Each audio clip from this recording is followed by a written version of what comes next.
and welcome back to the end of the week here at the Damage Report. I'm John Itarola and very excited to welcome, as always, on Fridays, Brett Erlich. How's it going, Brett? Oh, I'm so happy, John. I forgot to tell you earlier, I'm so happy to be here in the neighborhood. And your show is so great in my mind because it definitely marks that this is the end of the week for me. And I get to hang out with my closest friend at the company, Sophie Morrison. Damn. Anyway, that almost got my hopes up, pride up. I don't know. Anyway, then I'm not as excited to have you here as I was a moment or two ago, but still kind of excited. And I'm very excited for Fridays too. And so this show is both the end of the week, which is great. It has one of my 5 favorite times of the week, which is when we do the garbage people.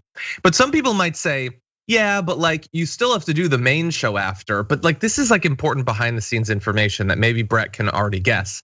I'm technically doing the main show and I'm technically leading the main show, but it's a power panel with Cenk Uygur. I'm barely on it anyway. It's really not even work at that point. It's super simple. And so it does still feel like Fridays. And now you don't even have to go to the morning meeting because everyone else, there was, for this is even super more inside. But if you want more inside information about how the show gets made, you too can participate every Sunday at 3 p.m. Pacific, 6 p.m. Eastern time, where I do the Sunday stream with you, the viewers, on Twitch, twitch.tv/TYT. And I take suggestions and we work together on producing the next day's show. But on Fridays, we had been doing the morning meeting after this show was done because John and I were pretty much indisposed and we wanted John's input. Then we realized John's input doesn't really do much. Why do we need him? This show? As Alfred Hitchcock said, the people on camera are just cattle. You tell them what to do, they do it for you. They mindlessly regurgitate thought cud from one news stomach into another, and that's it. So we had the meeting already, but no, to alleviate some of John's stress and definitely the production team's stress, you didn't have to do it. So the show's already selected for you, and I think maybe 3 of your stories will be produced, maybe 4. Oh, that's good. That's by good. the time you get there. I'm glad. By the way, while you attacking me viciously to protect some of my ego, I was reading the chat, and there's a comment from one of the people who's like, Cenk, John is letting TYT down. Basically, he's bad. And I just thought, Cenk isn't watching. And if he was, he's not in the Damage Reports chat. Only I'm seeing that. And then I thought, I think they know that. I think that's why they did it. Anyway, so today's going very well for me as psychologically and emotionally. I think I'm rolling into the weekend, feeling good about myself. But anyway, you know what we've got today? We've got a lot of stories, probably too many, but a lot of them are fun. Some of them are important. Maybe there's some overlap and we'll discover that together. But first of all, I wanted to thank everyone for being here and remind you to please hit the like button, share the stream if you haven't already. And we're gonna be talking about a lot of things. If you have thoughts, questions, concerns about any of them, you can send us comments, tweets, super chats, all that, and we will respond as we go. So with that, Brett, you ready to see if we can get through all this material? Very, very much. Oh, okay, I got very serious. Okay, last night, President Joe Biden delivered his address to the people, and it seemed fine. Like we did a special. It was, a little bit slow, kind of a little bit boring, but it had some good news. Like for instance, he announced that he will direct states to make all adults ages 18 and up eligible for the coronavirus vaccine by the 1st of May. That doesn't mean it's necessarily gonna happen, but that's his directive, so that seems good.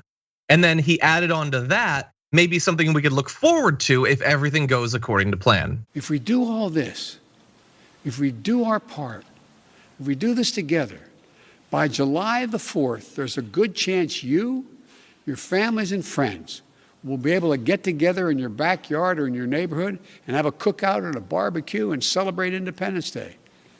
That doesn't mean large events with lots of people together, but it does mean small groups will be able to get together. After this long, hard year, that will make this Independence Day something truly special, where we not only mark our independence as a nation, but we begin to mark our independence from this virus. Okay, so that seems good. It's what Biden does. It's like reasonable, kind of optimistic. I can't imagine how the right is going to have a big problem with it. but you know what's coming. Here's a little bit from the insane mind of Mark Levin. Yeah, this speech that Joe Biden gave is the most disgusting, propagandistic speech that a demagogue, even a politician, has ever given. It is pathetic. And this speech right here makes me want to kill myself live on air. What are you talking about, Brett? It's disgusting demagogue. What did you say? Guys, you know those demagogues, and we think of all the demagogues in history and videos that come from like fascist regimes or even communist authoritarian regimes. You know how they're always like, everyone, they have people lined up and posters with propaganda saying like, maybe some bratwurst by Independence Day. Like that's not how it works, guys. Like no demagogue is famous for maybe lulling you into a false sense of security, but like never understatement. No demagogue has been boring.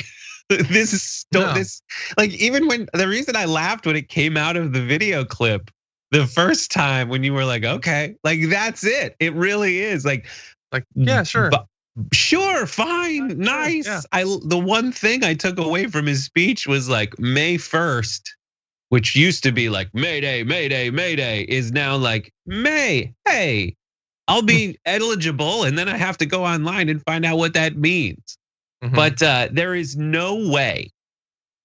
I guess it's fascinating because we always wondered like what is the barrier? What bar is so low?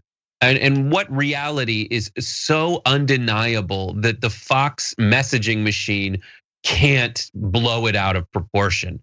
And this speech just proves that that bar does not exist. That it could be the most boring, non-controversial speech ever, really. And still Fox will be like, this is a demagogue. Hide your kids. I like. Is this more like out of proportion with what's happening than like when Starbucks made red and green cups and Fox lost it? Or like when the Dr. Seuss publisher decided, hey, you know a couple of his books, these ones, and nobody knew what they were, and they're like, yeah, so we're not gonna sell them anymore. Oh my God! Like all of it is so out of proportion, and at the very least, even if it doesn't strike you as like detached from reality as a viewer, isn't it exhausting at the very least? I mean, even if you are predisposed to get freaked out about one or two of these, to just do it every day seems like it would be so tiring, and the audience is already so old. I don't know how their hearts put up with it. They must lose a significant number of their viewers every day from heart attacks. So it's interesting, John. A couple things I'll say. The Morning Consult did a poll asking Republican voters essentially what did they hear a lot about and what did they hear a little bit about. And the one thing that Republican voters heard a lot about during a time of negotiations over COVID relief, the thing they heard the most about was Dr. Seuss. And Eric Erickson, who is one of the worst, he was so boring that he doesn't even come up with two different names, first and last. Eric Erickson said, listen, you guys need to understand this, and announced said the quiet part loud. It's that more voters out there will remember the Dr. Seuss controversy than the thing that materially affects their life. Now, did that actually play out over the election, the 2020 presidential election? No. There was something that was so real that it actually did affect people's lives, and they voted based on that. And it was, by all accounts, coronavirus and fatigue of the kind of blowing BS nonsense out of proportion that the right-wing machine had done.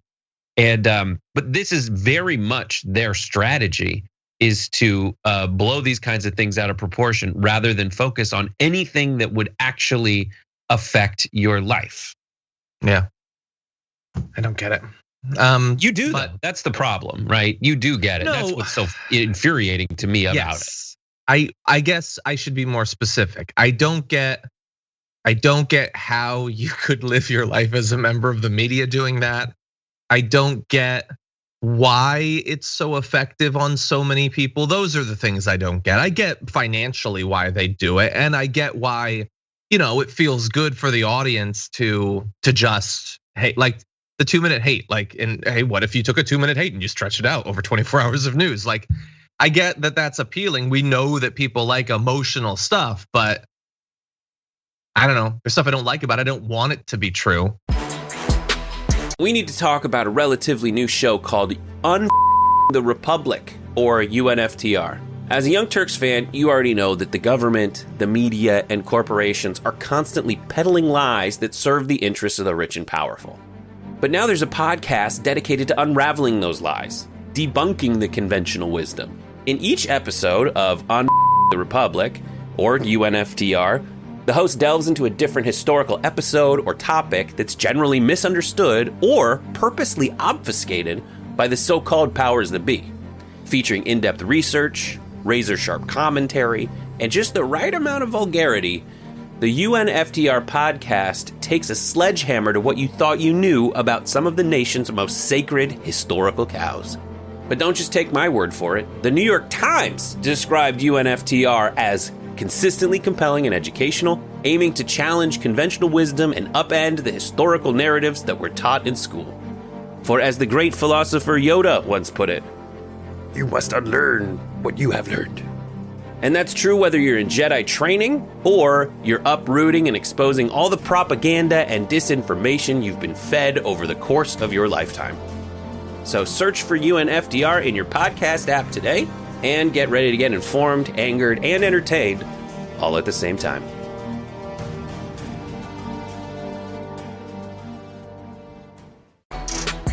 Fox responded to Biden's speech with sort of just generalized, but then they also made some specific claims.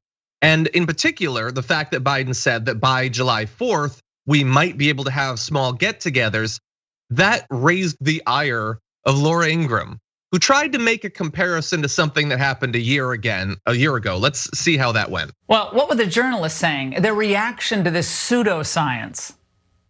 I think it was very moving. I thought it was really important when he talked about that July 4th goal. He is the guy we need right now. July 4th. Yeah. He put that on the calendar as well. So backyard barbecue. Right. People are going to be looking at their calendars now with some hope. If we all do our part by the 4th of July, we might be able to celebrate Independence Day together, which would be incredible. I don't even know who that last person was with the mask. Who was that? Oh, Chris Hayes, okay. Now, how is that based in any science? Now, I seem to remember a different reaction from the press corps who were crucifying Trump for pegging reopening to a holiday last spring. President Trump pushing the country to get up and running by Easter, but top medical experts are warning it is much, much too soon. We're going to have everything lifted by Easter.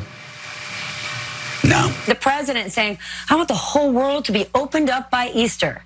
And think about what Bill Gates just said. You do that too early and you're going to be ignoring all the bodies in the corner.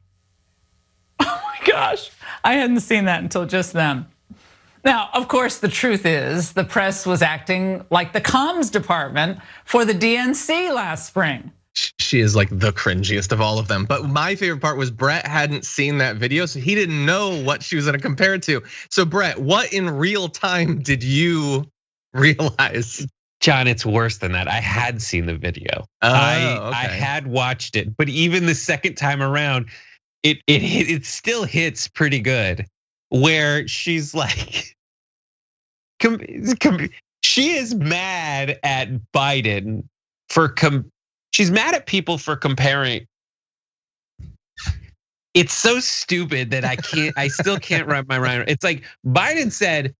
She thinks it's the same thing to say, we should open the economy back up when infections are on the crazy rise. She thinks that's the same as saying, well, we have a vaccine, and if we give everyone the vaccine, it should be better. Yeah. She thinks it's that like, opening I think I have a metaphor. at the beginning of the That's Go ahead. So I think maybe it would be like, oh, so this doctor says you're totally free of cancer and you're all happy. And yet when you found out that that last doctor misdiagnosed it as not cancer, you were all mad at him. Like, I think that's similar.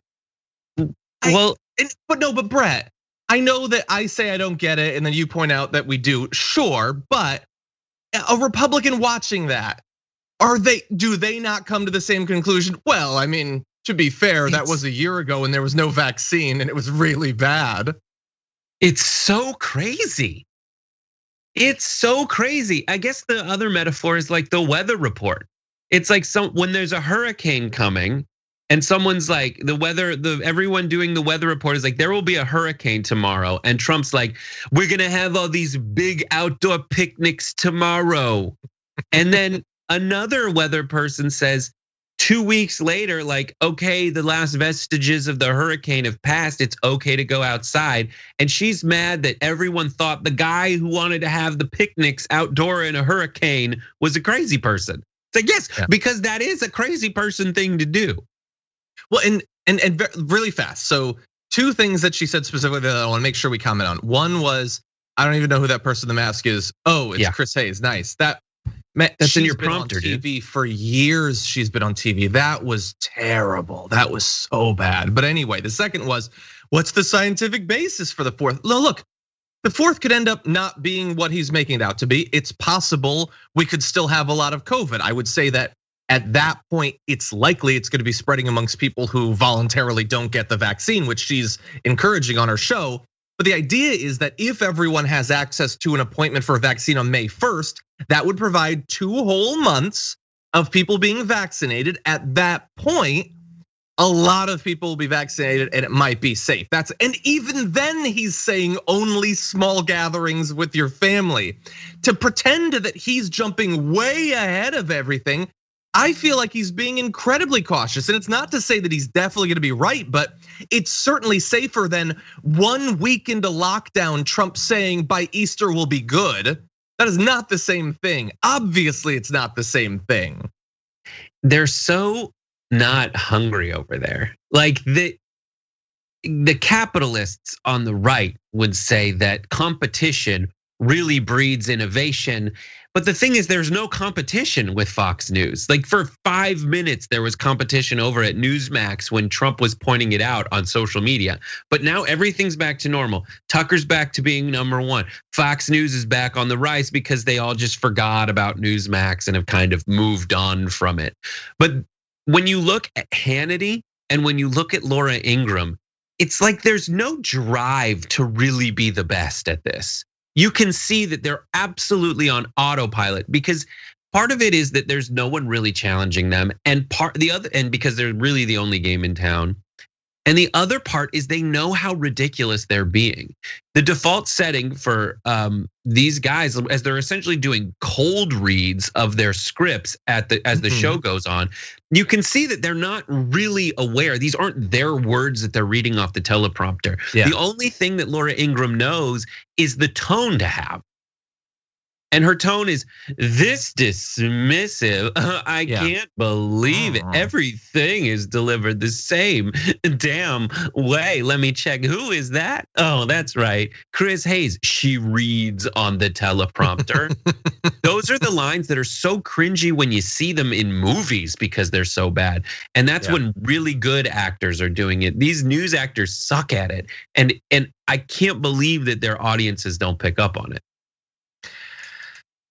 Or they do, man. Or they do because like this is the same audience that might be watched. Like soap operas were wildly popular for the longest time. The acting's bad, but it's just some crazy storyline to follow in the middle of the day when there's nothing else to do.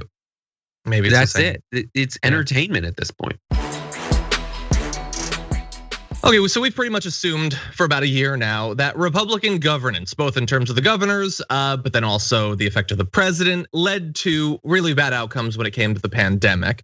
But actual like scientific analysis of differences in outcomes for the pandemic across areas controlled by Republicans versus Democrats, we haven't had a ton of that. We have a bit more now. So here is what has been found in this new study. COVID-19 case and death rates in states with Republican governors have been markedly higher than those with Democratic leaders for much of the pandemic, suggesting decisions like lifting stay-at-home orders and declining to issue mask mandates likely resulted in higher COVID-19 metrics as GOP governors now go even further to rescind public health measures. Now, all of this seems common sense, doesn't mean it would work out that way, but it looks like it in fact did. So researchers found that while COVID-19 incidence and death rates were initially higher in Democratic-led states, some of the earliest epicenters of the pandemic were states like New York and New Jersey, Republican states soon overtook them and their rates remained higher through December. GOP states started having more cases per 100,000 people than Democratic ones starting June 3rd, reaching a maximum of 1.77 times more cases on June 28th. Republican-led states' COVID-19 death rates overtook Democratic states on July 4th, how patriotic, reaching up to 1.8 times as many deaths on August 5th, and they had a higher test positivity rate starting May 30th that peaked at 1.7 times higher on June 23rd. So look, we talk in general terms across a lot of different issue areas about the difference between having Democrats in charge and having Republicans in charge.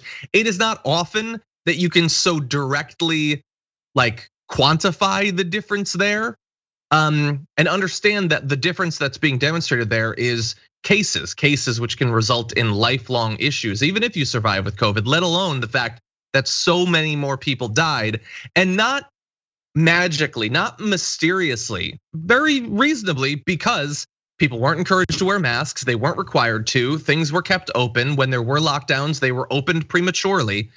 We knew at the time that that would lead to more deaths, and this study is showing that it did. And that's very easy to see the trends here. Yeah. It's so weird that what it comes down to for me is that original instinct when you hear something. Hopefully the original instinct when you hear something that you have is to question it. But the other thing I hope is that what you use to question the information being given to you is based in reality. And I think that's where the two parties typically diverge. Like Democrat or people on the left question it in line with the scientific method. They question what's given to them, saying, does this go in connection with the things that have been tangibly proven to me over time, using precedent and fact. But what I find too often from these Republican governors is what benefits them in this weird rhetorical war that they're always in. And so they always initially ask questions based on whether this will get them more votes relative to what the discussion is. And so this strange defiance is good in some instances when people are trying to take your rights away, when folks are trying to quash your ability to exercise the First Amendment in a very real way, then it is good to question those things. But when I look at all this and all my skeptical friends who are on the right side of on the right, they come back and I look at them and say, it just makes more sense to me to cover your mouth with an airborne illness that is, the little water droplets coming out of your mouth. I feel like we should cover that. And then if I'm not vaccinated, I should probably stay away from people. That is the guiding premise behind all of this. And it's rejected because of this weird war that the right always feels like it's in, and it's proven to be absolutely detached from reality in every single day in other respects. So like we talked about earlier in the show, when they're reacting to the most boring Biden speech of all time, as though it's a demagogue shouting from a pulpit to a crowd of throngs of people who must execute the North Korean dance or die. Like that's not what's happening here. And that's what's so frustrating about it to me. But I think you're totally right. It is this always at war with everyone mode. It's like Littlefinger, but for an entire political ideology.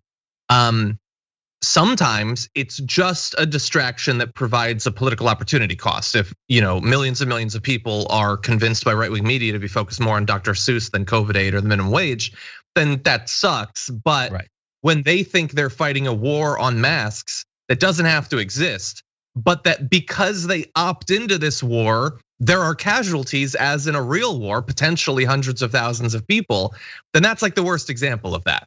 You could have just relaxed and not been crazy, and a lot of people would be alive. And it's not just them, of course. Mostly it's right wingers that were convinced to take down their guard. The right wing that spends all of the rest of their political time believing that you need to fortify your home and have 1 million weapons and all that, were convinced to lay down all of the defenses, willingly contracting and dying from COVID, but also taking some other people with them that in theory might have been trying to be responsible, but they're surrounded by tons of people that are not. So that's important. And you just wish this was just a Dr. Seuss thing, but it's not. I wish they were just like, some benign craziness, but this is positively, provably like malignant. Worst. Exactly. This might be the worst potential outcome from the weird, sick way that our politics operates. And it makes sense. I mean, that's what I was talking about for months. Sorry, that's what I was talking about for months and months before all of this happened, when it was like, will Trump lose the election? And my takeaway was like, it just wasn't bad enough for a lot of people. And no matter what it was, no matter how much, race relations in America, civil rights were under siege, it just wasn't economically bad enough for like generic white people. And then it got that way. And that's what turned the tide. And this was something that tangibly affected them, as opposed to like the default gripiness that they always had. Yeah. Throughout this week, Governor Cuomo has faced additional allegations, bringing the number of women who have alleged sexual harassment or sexual assault up to at least 6, depending on when you're watching this. And as a result of this, New York state lawmakers have now opened an impeachment inquiry into Governor Cuomo. They had a 3-hour emergency meeting. The state assembly announced that it would give its judiciary committee broad jurisdiction to investigate allegations of misconduct against Mr. Cuomo, including the sexual harassment claims and his administration's handling of virus-related deaths of nursing home patients. The decision sets the stage for what could be the state's first impeachment effort in more than a century. In addition to that, you have the announcement of 59 Democrats in the state legislature, almost 40% of the party's members in the assembly and the Senate, signing onto a statement demanding that he immediately resign. So, way faster than this impeachment procedure could potentially produce. And in addition to that, you then have New York Congress people weighing in, with Representative Alexandria Ocasio-Cortez tweeting, after 2 accounts of sexual assault, 4 accounts of harassment, the Attorney General's investigation finding the governor's admin hid nursing home data from the legislature and the public, we agree with the 55 plus members of the New York State legislature that the governor must resign. That was AOC and Congressman Bowman. But very soon after that, 11 of 19 Democratic House reps from New York were calling for him to resign, including, by the way, Jerry Nadler, the most senior of all of them. And so this has been snowballing and accelerating quite a bit. He is believed that in some scheduled call that he's having later on today, it will not be to resign, that he will continue to fight this. But Brett, what do you think about how fast the Democratic Party, or at least an increasing chunk of it, is moving against the governor? There are the whole part about undercounting nursing home deaths is a giant freaking scandal standing on its own. And then people are hearing about these like sexual assault allegations, going like, I don't know, the Me Too movement, there was a cloud following it where you had very real advancements made. And then there's some people still wondering like, I remember being mad at these 5 people, but I don't remember any of what the accounts were. Was Aziz Ansari like evil, or was that the one where I was like not guilty? I don't remember. If that's the lens, I'm not making any judgments on any of that, but if that's even the lens by which you are judging the Andrew Cuomo resignation issue, and then you remember that he and his office undercounted, and because of their failure, nursing home deaths. I feel like it's not out of the question for a bunch of representatives from that state to say, enough's enough, man. That's it. You did this thing. And what are the brakes on that from actually happening? There's this darlingness that the media has for Cuomo. He was the one who, when this was all going down and they needed a good guy and a bad guy, Trump was the bad guy, something I disagree with, or something I agree with. He was the bad guy, but they had Cuomo as that dude. They'd just be like, here's what a leader does. And he would say ventilators, ventilators, ventilators for 3 hours. And it was like, now I feel good about what the guy down the street is saying about us. And And now that's all up in the air.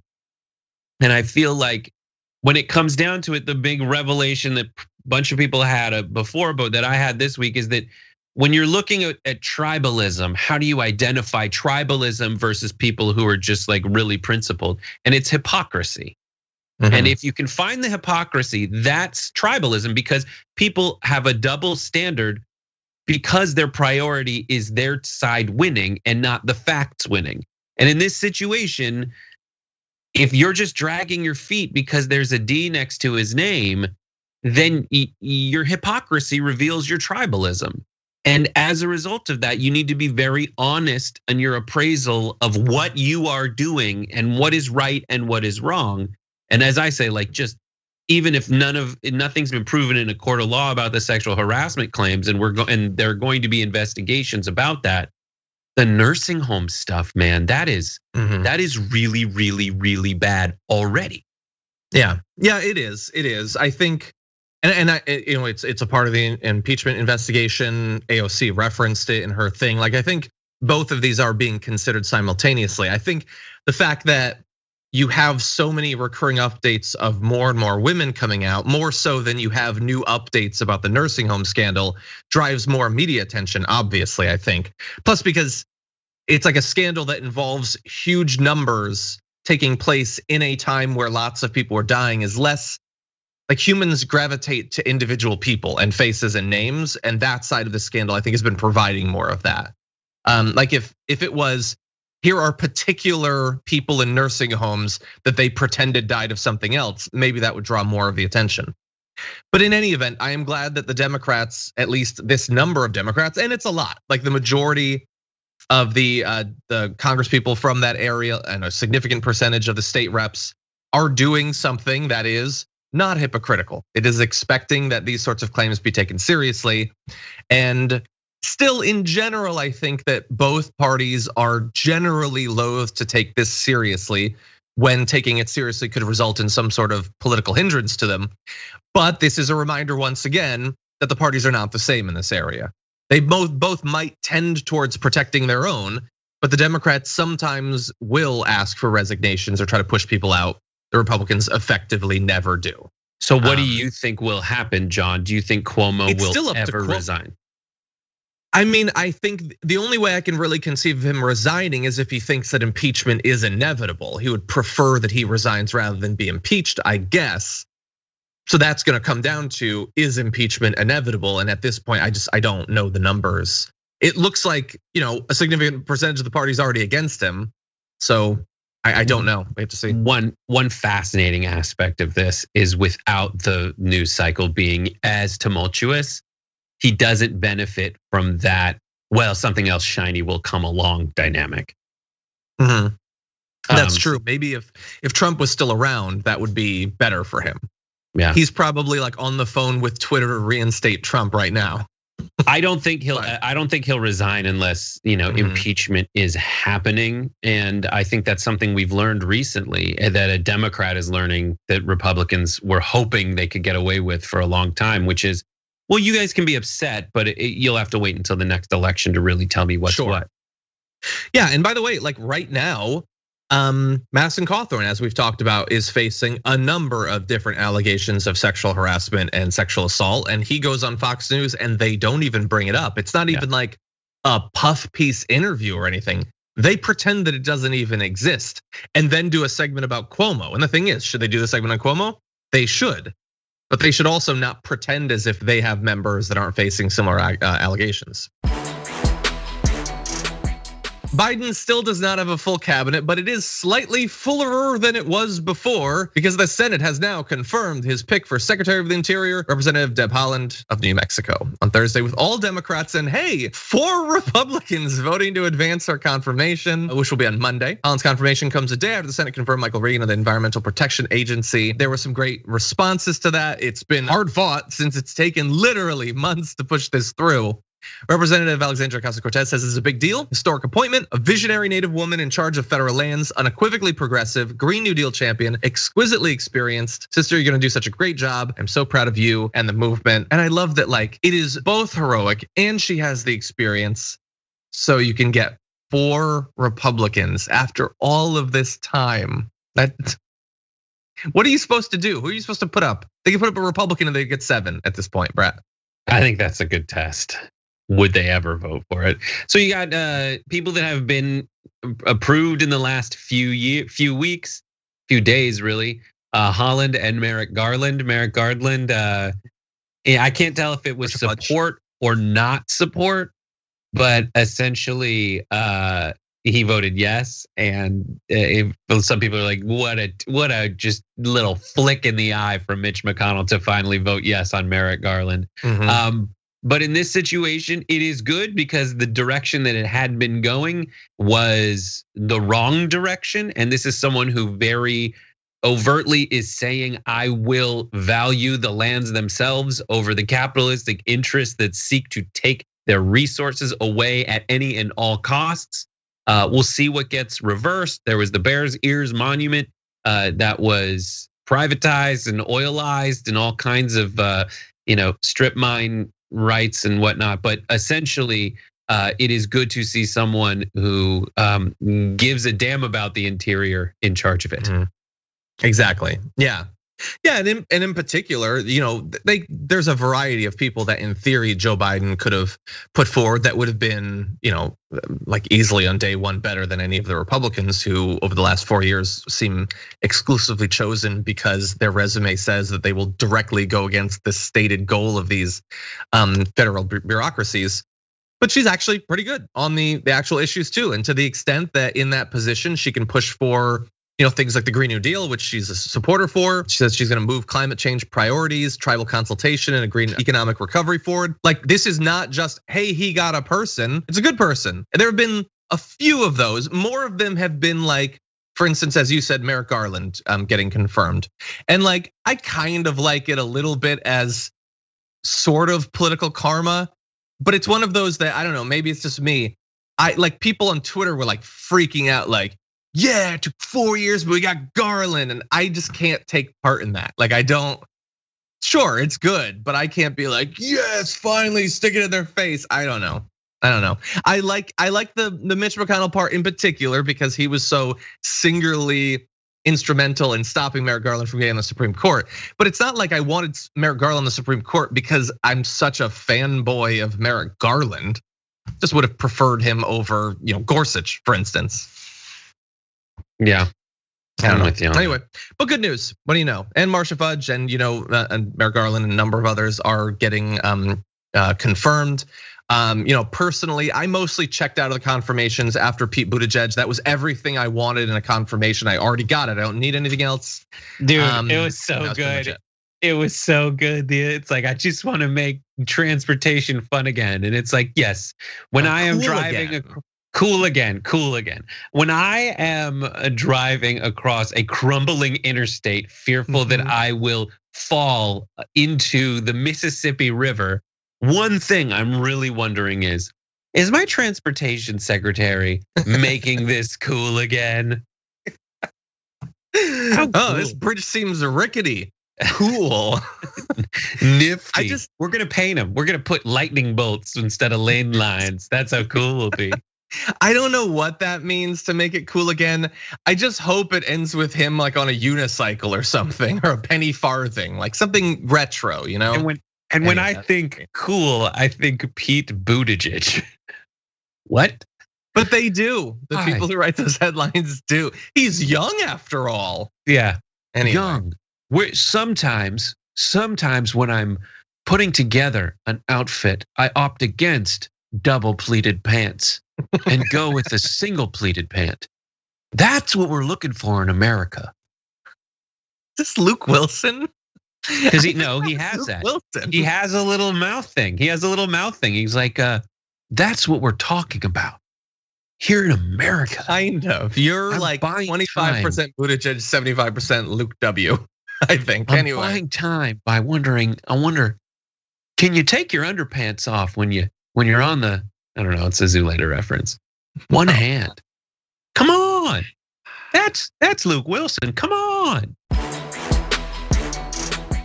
Marjorie Greene did not enter Congress with a lot of like knowledge or experience or curiosity about the world, and that's been demonstrated pretty consistently.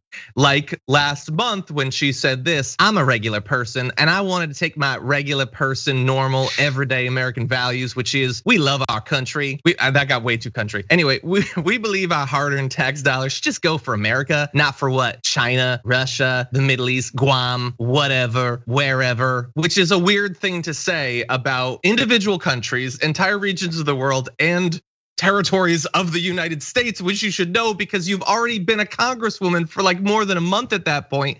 You've probably talked with their representative in the House of Representatives, but still thinks it's a foreign whatever, wherever.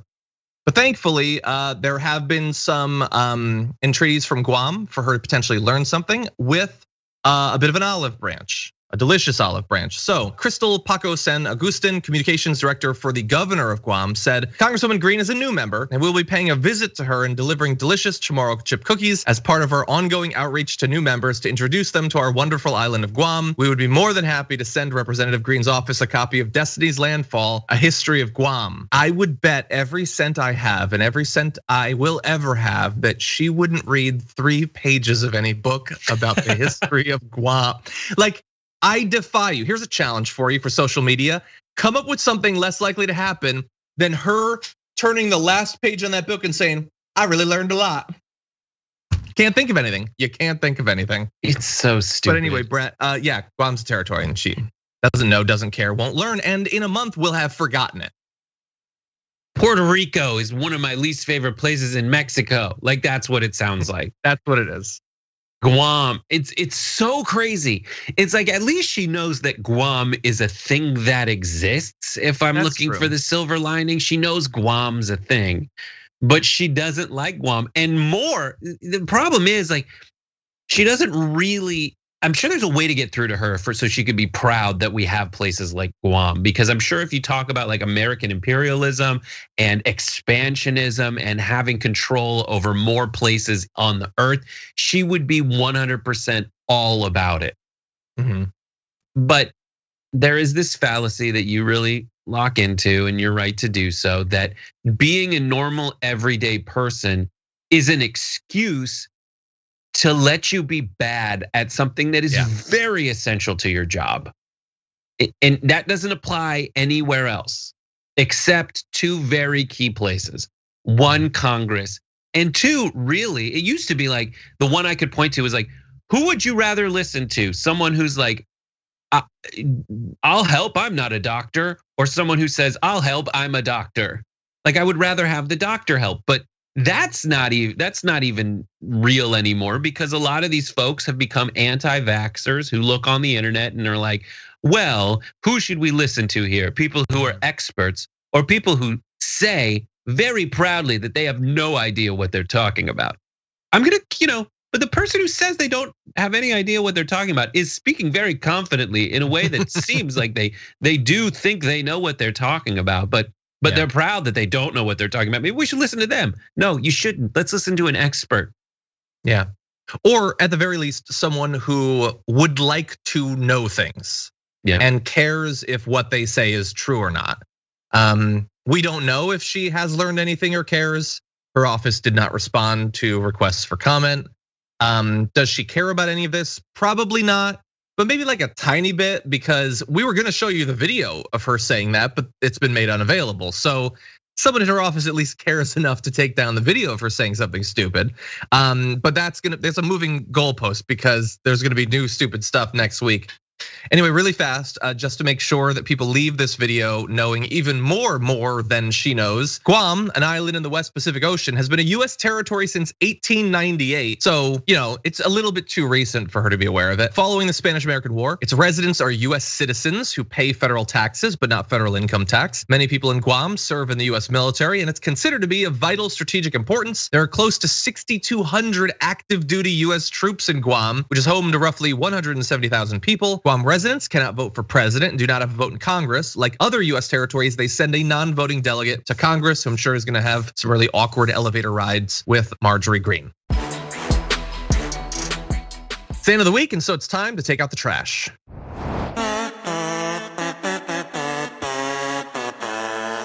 Every week, Brett and I choose one garbage person of the week, and the audience does as well. This week, I'm even gonna read the one the audience chose. But first, Brett, who's your garbage person? Callback. My garbage person of the week is one Jonathan Hannity. Sean Hannity, who with his president and best friend Donald Trump out of office, is having a little bit of withdrawal syndrome. And honestly, it's turned to psychosis. As in the wake of Joe Biden's speech about all people in America being eligible for COVID vaccination by May 1st, it seems like Hannity really needs to make it all about Trump in this horrible, cringeworthy video. Tonight, Joe Biden, he needs to pick up the phone. I suggest call Mar-a-Lago and bring unity to the country as he says he so desperately wants. And thank President Donald Trump, because a few moments ago, he tried to take credit for everything that Donald Trump did on COVID-19. 3 vaccines thanks to Donald Trump's Operation Warp Speed. There were already 1 million vaccines being administered into people's arms every single day when Biden was sworn in. 36 million doses had already been distributed. According to Joe, it was the Biden administration that stepped in, heroically saved America from COVID-19. None of this is true. Where's the unity, Joe? Ugh, where's the unity, Joe? Well, it's weird because he's accidentally admitting, even if it's Donald Trump's doing, he's accidentally admitting that things are going well. That's my favorite part about it. Yeah, that is true. Yeah, it's because he can't thank deny him for everything. that. That's awesome. Yeah. And it's just so frustrating. That goes on for 8 minutes. And it is another one of those examples of Sean Hannity not really knowing what's in the prompter, not really caring, understanding that for the next 4 years, he's got it pretty much set what he's gonna do, which is little crap like this, where if things are going well, he's gonna either pretend that it's not going well or say that it's Donald Trump's doing. And if he wants to get mad at that, he's being hypocritical anyway, because all of the economic benefits that Trump inherited, Hannity was immediately saying that they were Donald Trump's doing and not Obama's. So the hypocrisy reveals the tribalism, reveals the inability to really own up and do his job, which as a host of a news show should be to communicate reality, but instead it's to deliver this warped version of reality that is, it's almost like they're on some kind of shroom hallucinatory trip. But since those kinds of drugs are too expensive given our current medical system, he's just gonna give them that fun fantasy trip that they so desperately want. Yeah. And look, it's not like we've given some hypothetical credit to Trump. We did yesterday, where yes, did they put some money towards some of these vaccines? Yes. But for instance, when Trump comes out with that press release yesterday, that's like it would have been 5 years without this, or maybe never. When we're already giving people vaccines that weren't even a part of the program, well, then you lose me. You don't get the credit that even in theory you should deserve, I guess, if you're claiming that you alone were responsible for all of it, when, as we pointed out yesterday, literally any president would have put money into producing vaccines. That has nothing to do with Trump whatsoever. Yeah. And it's like the one standout thing that he did do is the thing literally everyone would do. That, like, if it was Greg Gutfeld, he would have put money into vaccines. You don't get any credit for that. That's a bar that's so low it's buried in the center of the earth. And as proven, and we can prove that when Biden does something equally as intuitive as providing aid to people in the midst of a crisis, Hannity is in lockstep with all the reality-denying Republicans who say this is a bad idea. It's the only idea. And let's be consistent about the transitions between presidents. Do you give credit for things that happened before? Do you give the new guy a pass for bad things leading into it? Is Hannity, what I'm saying is Hannity communicating a general stance that should apply to many things, or is he talking just about this? He wants to pretend that he is making some sort of generic like idea of what his values are. But he's not going to, for instance, give Biden a bit of a pass on the economy maybe being rough for the first couple quarters because of the absolute devastation that happened before he was president. He's not going to do that. And also, he's gonna pretend that things are what they were not. Are things going really smoothly now? Yes, they seem to. Had some vaccines been done by the time Biden got inaugurated? Yes, but that doesn't mean that everything was peaches and cream. We had huge supply chain issues. The initial huge amounts of vaccinations that were being done started to fall because what the DPA had not been invoked, which Biden then did. Not to mention the fact that Trump effectively said, we're gonna send the vaccine out, but we're not gonna tell you anything about how to do it, which led to some successes in some states and other states having huge issues in actually getting it into people's arms. Biden helped to institute actual guidance for how the vaccination should be done. So it is not just Biden came in and I guess we can keep doing what we were doing. These are all issues that we were talking about at the time that he's now pretending never happened. But it's a good garbage person for that reason. So good choice there. Thanks. Okay. John.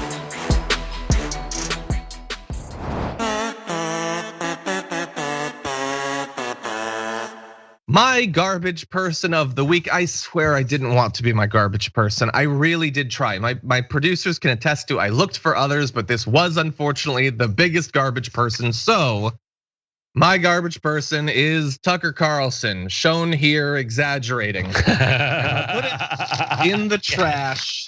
Why is he a garbage person? So good. Thank you. For every reason. For me having to talk about him, he's a garbage person.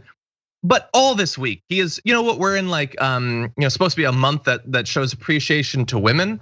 And he has decided, no, I'm gonna do the exact opposite of that. So literally every day has been some high profile attack against women in different parts of American society. And then it came to the military. And so he did 2 whole shows attacking women in the military and pretending that they make a mockery of our military, that they're gonna result in China invading us because we have women in the military. Here's what's gonna happen though.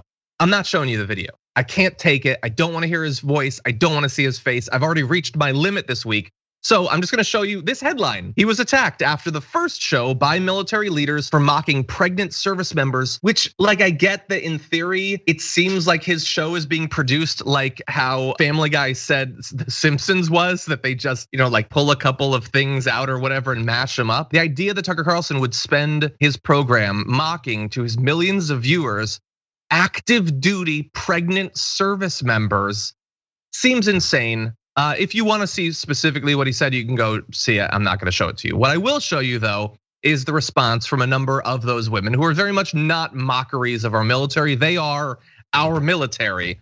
And so here's Heather Triegel, who said, I've had 2 children while serving in the Army, deployed to 2 combat zones, advised commanders at home and in war, and graduated from the Naval War College. I can assure you my presence does not make a mockery of the military. If you're looking for a mockery, look in the mirror, which is good. And I like that. Stephanie said, I'm pregnant in all of these photos and also won the 2 highest awards in my field as a company commander, the DoD Award for Maintenance Excellence and the Combat Repair Team of the Year. I've had 2 children on active duty, STFU, Tucker Carlson, which is always the only message that needs to be delivered to him. Let's see. Oh yeah, that was South Park attacking Family Guy, actually not the other way around. Anyway, LTG Ted Martin says, contrary to what you may be hearing, this woman and thousands of women like her are not making a mockery of the military. You wish your daughter was as awesome as mine, so back off, and attached a photo of his daughter who does look both awesome and badass. Like I know that he doesn't care. And by the way, when the military like stood up for female service members, including pregnant service members, he then did a second show where he said, they've declared war on my program.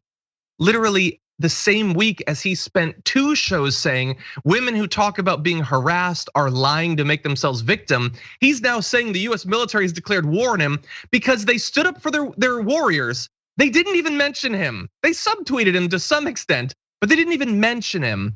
And I'm just so sick of the entire thing, especially that, Brett, I know how successful it is. His audience, which is probably like 98% men, are gonna love this. They love the idea that they can reliably turn on this program and see one woman or another or a whole group of women being mocked, and they get to laugh at them and condescend to them. And he's gonna be fine. He's gonna make even more money after this. It's just the whole thing is just disgusting. I just hate every bit of it. I'm so thankful that at least it's Friday as I'm talking about this. Maybe he's so bored and depressed that he is looking around saying to himself, what can I do? What third rail of Republican talking points can I get closest to peeing on without getting electrocuted? And so he's like, well, I know I can attack women. I know I can always already attack women. But what about women in the military? Can I form, just as a challenge to myself, because I am so bored and I hate this dynamic so much. I'm like a writer on Lost in season 5, where I'm like, I'm just tired of coming up with ridiculous mysteries. Like, at what point how close can I get to making fun of the military, and in what way could I get away with it? And this is his latest attempt. Yeah. And I definitely echo all of your things. It's like Tucker watching and saying, wait a minute, someone else is a victim here? No. Only my audience gets to pretend that we are victims. And I'm gonna do it again today and tomorrow and the next day till the end of time. Yep. Ugh. Anyway, you know what? I'm very happy though to have something to transition to. So perhaps as a strike back against the fact that I forgot to read this last week, 43,000 of you voted in this garbage poll, which is amazing. But can I just quickly mention, there's something, I'll be super fast. There's something weird going on with the YouTube algorithm where like it's not sending out our videos to anyone. And so like views are way down. 43,000 people voted in this poll. So frustrating, the internet. Anyway, so you're there, so thank you. I don't know what the algorithm is doing. So anyway, thank you to the huge number of you who voted. And let's see who our garbage people are this week. Coming in at number 5 this week with 5% of the vote, Ben Shapiro for questioning Meghan Markle's accounts of racism. Coming in at number 4 with 10% of the vote, you have Piers Morgan for throwing a fit over Harry and Meghan's interview. So 2 related to that interview, but not super highly ranked. Coming in at number 3 with 16% of the vote, Kristen Sinema for having so much fun denying Americans money. Really, that was number 3? Number 2 with 31% of the vote, you have Republicans for watering down the COVID bill and then not voting. That's a good one. But number 1 at 39% of the vote, and your garbage person of the week, conservative Dems for voting against the minimum wage increase. True pieces of garbage, one and all. So thank you to all of you for voting. You very accurately chose the garbage people of the week. Later on the show, on the Young Turks today, John and company will be discussing Pramila Jayapal, who said that Biden does promise her that there will be a fight for a $15 an hour minimum wage increase. Do you buy it? Or do you have even enough money at less than $15 an hour to buy it at all? Or maybe you can't buy it. Some kind of layaway program. Perhaps. Who knows? Anyway, that should be fun. But before then, Brett, thank you as always. What can people expect in Common Room tonight? Common Room tonight is myself, Nick Marzak, who wrote the music. He, is a music producer and an amazingly talented musician. We got a couple of really talented musicians. Nick also, has produced music on American Dad, and he produced the music for the, As the White House Turns intro. We also have Yasmin Khan is going to be back on the show, and Ariana Vega will be on today. So it'll be a lot of fun. That sounds like a great panel, Brett. Thank you for everything you did, minus a few of the things you did. Yeah, makes sense. Pretty standard. Anyway, thank you everybody for watching, not only today, but throughout the week. Hopefully you'll join us on the first hour of the Young Turks, as we were just talking about. We'll be there. We always have fun on the Power Panel, and I hope to see you there. Until then, though, stay safe out there, stay sane out there, and we'll see you soon.